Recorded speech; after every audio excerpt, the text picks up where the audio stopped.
Crazy lawsuit.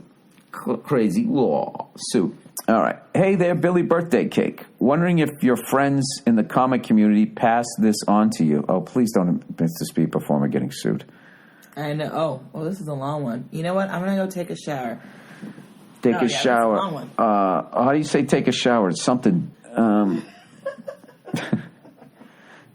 right. Wondering if your friends in the comic community. Au revoir, Nini. Au revoir, influencer. Wondering if your friends in the comic community pass this on to you. Backstory. This guy, oh my God, he touched my hair and then you hit it. This guy, Maddox, like the TV show, who started a page in the 90s called The Best Page in the Universe. He became famous for calling out Christopher Reeves for not caring about paraplegics till he became one himself. Well, I mean, Jesus Christ. Out of all the things to call people out on, basically lambasted him for being a selfish piece of shit. Jesus Christ. I don't understand. He never sold me on the aggressive manner of hating Reeves.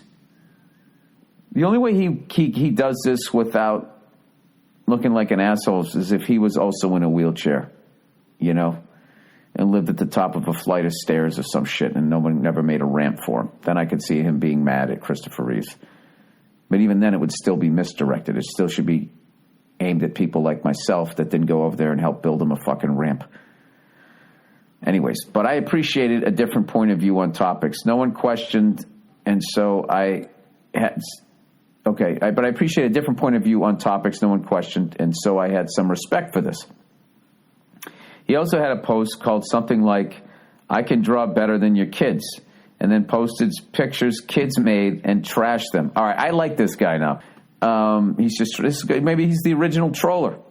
I like it. He goes, that was like 15 years ago. I hadn't heard of him since college until I read about this lawsuit. Apparently, this same guy who made a career trolling the people on a personal level across the internet became offended by a comic who decided to troll him. Oh, no. No, he had no sense of humor about himself, or is this more trolling? Is this guy the Andy Kaufman of the internet? He sued the comic for $20 million, which is basically a way to bankrupt the comic for whatever little he had. The judge essentially threw out the case.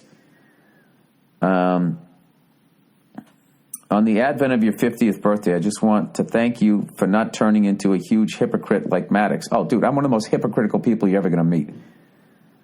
Doing yoga, meditating, and then flipping out because I lost my ticket. Saying, this whole system's fucking stupid. Really, Bill? This system that makes sure that when you get to your seat, some other fucking asshole's not sitting in it? You fucked up. Take your medicine. And I didn't act like a big fucking baby. Even if he thought he was being wronged, he should have taken it like a man, realized that he had it coming after years doing the same thing to others. You don't feel like this is the final act of his performance, and now he's gotten you up in arms? You're a few years older than me, and I've definitely taken a page out of your book in terms of allowing myself to stay true to who I am, but also allowing myself to grow into a more well-rounded person. I'm an O&A fan. O&A! From back in the day, and it's my favorite content ever. But when I see comments online that sound like they came from the crowd at the Virus Tour, I just feel bad for these. Thanks for everything, and happy birthday. All right, that went a little left there. But I know what you mean about the... that happens with everything, by the way. Not just fans of the Opie and Anthony show. Go on YouTube. There's always going to be the initial thing that you like, and then you look at the comments, and I forget what comic did that bit, but he was just like, you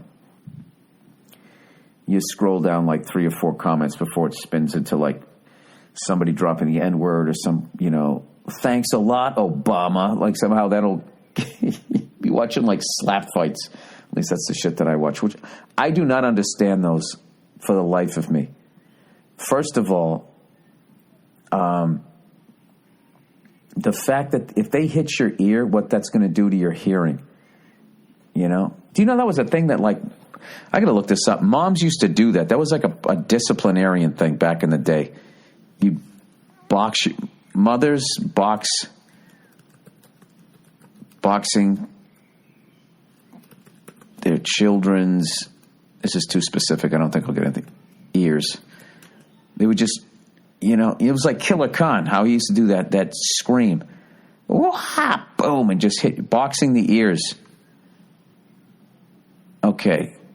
Boxing the ears, the other Victorians. Anthony Joshua says there's nothing wrong with parents giving them. Which one should I click on here? World champion boxer Anthony Joshua said there's nothing wrong with parents giving their children a clip around the ear. Boxing child's ears can cause deafness. Yes, it can. Let's look this one up here. Unable to open this because of legal reasons. The fuck does that mean? All right, boxing ears. Let's see if this one will open up. Come on. There we go. All right. A phrase that confused me while reading Alice's Adventures in Wonderland was the rabbit's explanation of why the Queen ordered the Duchess to be executed in Chapter 8. What the I've never seen Alice in Wonderland. There's a queen and a duchess and all this shit? People getting executed? You know why I think there's so much death in old fairy tales, the original ones? Because so many people just fucking died back then anyway, so it really was a part of life. The rabbit, it's still a part of life, but it's way down the fucking road. But everybody had like a brother who died of like a fucking ruptured appendix or some shit, got some sort of flu. All right, the rabbit explains to Alice, she boxed the Queen's ears. The actions of boxing ears is something I had never heard of, so I decided to look into the meaning of the term. I found that boxing of ears is a hard, simultaneous slap of both ears. Yeah. The violent act was a popular form of child punishment during the Victorian era. Oh, my God. In an 1878 issue of the London Reader of Literature, Science, Art, and General Information, the punishment of boxing ears is debated. The article warns. This is 1878. People are like, dude, what the fuck are we doing here? For not only is deafness caused by boxes, which ruptures, as they continually do, the drum of the ear, but the inflammation of the internal cavity, which is so frequent a result, may be followed by disease of the bone, giving rise to abscess of the brain and having a fatal termination. I like how they picked a euphemism there rather than saying your kid's going to fucking die. The article explains that schoolboys are suffering from the chastisement by schoolmasters and fears, as noted above, that the effects of the slaps may be long-term. I swear to fucking God, if I ever had a teacher that boxed my ears, oh my God. I mean, how angry were children back then? Oh my God. Like, I literally have to walk away from this article. Oh man, I wish there was, some fucking kid back then just fucking snapped.